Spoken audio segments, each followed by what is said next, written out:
Bonjour à tous. Alors, on va aller voir un petit peu ton message du jour. Surtout, ne prends que ce qui te parle et bien sûr, adapte en fonction de ta situation. Je vous rappelle quand même, simplement avant de débuter, n'hésitez pas à nous demander des vocaux quand vous voulez confirmer un rendez-vous avec nous. Parce que si vous êtes sur un faux compte, la personne ne voudra pas le faire. On trouvera un prétexte pour le faire. Alors, nous, on le fera, alors des fois avec un peu de retard, hein, je vous l'avoue. Euh, ou les personnes aussi exigent des fois d'être payées pour faire un vocal. Sachez que nous demandons jamais de paiement. Donc ça doit vous faire fuir par principe. D'accord, voilà ce que je voulais vous rappeler parce que ça fonctionne bien. Donc, si ça peut vous éviter d'être escroqué par des personnes mal intentionnées, c'est la meilleure façon qu'on ait trouvé. Allez, visiblement, du coup, tu traverses une période délicate. On sent que tu as vécu une relation où tu avais vraiment l'envie de concrétiser de vrais projets avec la personne de ton cœur. On sentait hein, que pour toi, du coup, tu étais convaincu que c'était la bonne personne et que vous alliez pouvoir construire quelque chose ensemble, projet d'emménagement, projet bébé. Et ce qu'on te dit, c'est que cette relation, en fait, au travers de cette relation, vous vous êtes un petit peu perdu par des conflits, manque de communication, à un moment donné, une divergence dans les projets communs. Et ce qu'on te dit, c'est qu'effectivement, bah, aujourd'hui, cette relation, elle s'est mise un petit peu en stand-by, en tout cas suffisamment avec de distance pour te provoquer de l'inquiétude. Alors, comment il faut aborder cette période pour toi? Ce qu'on te dit, c'est que il y a encore une certaine forme de communication, tu vois, on parle d'échange de messages et on te dit que derrière cette communication, il faut que tu parviennes à prendre un petit peu de recul.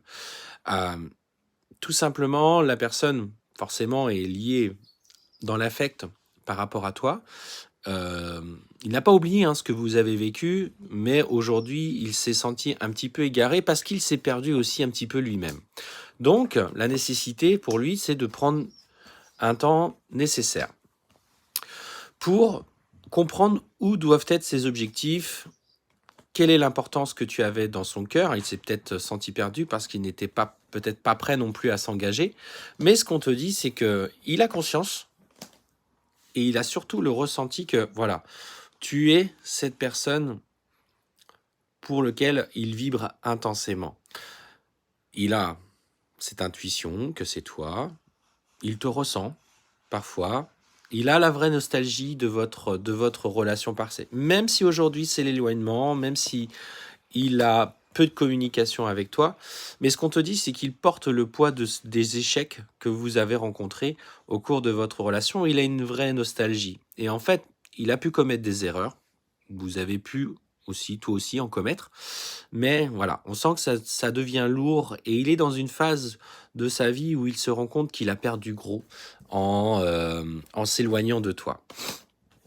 Alors, bien sûr, on te dit que lève le voile de l'illusion par rapport à la communication. Celle-ci est certes, il va y avoir une nouvelle reprise des messages, mais que pour le moment, voilà, il a juste envie d'avoir des nouvelles de toi et pas forcément aller plus loin. Donc, il va te proposer des compromis.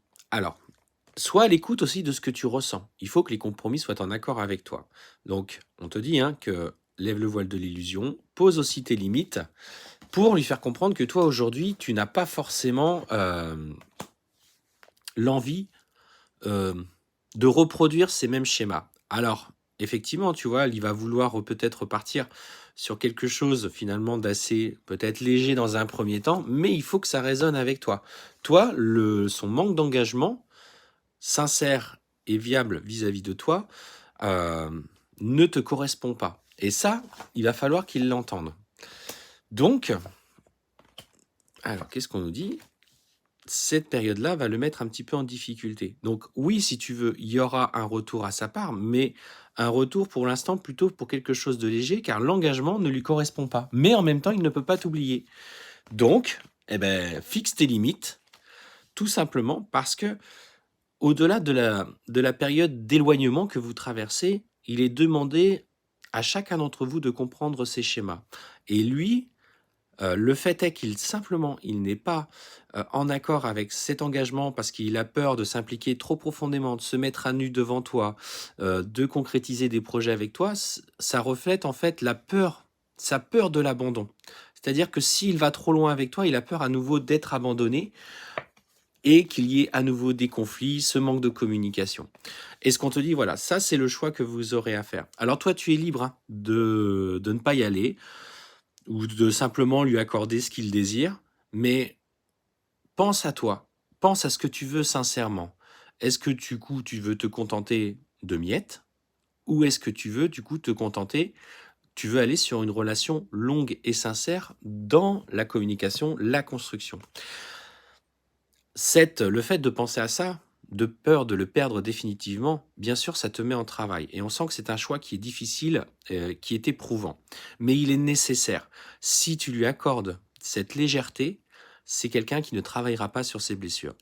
Si maintenant tu fixes les limites et que tu as l'intime conviction, tu reçois des synchronicités, tu rêves de lui ou il te passe des messages, alors sache que tu es dans le vrai et que à un moment donné, pardon, l'univers te remettra sur son chemin. Voilà, je te souhaite une belle fin de journée.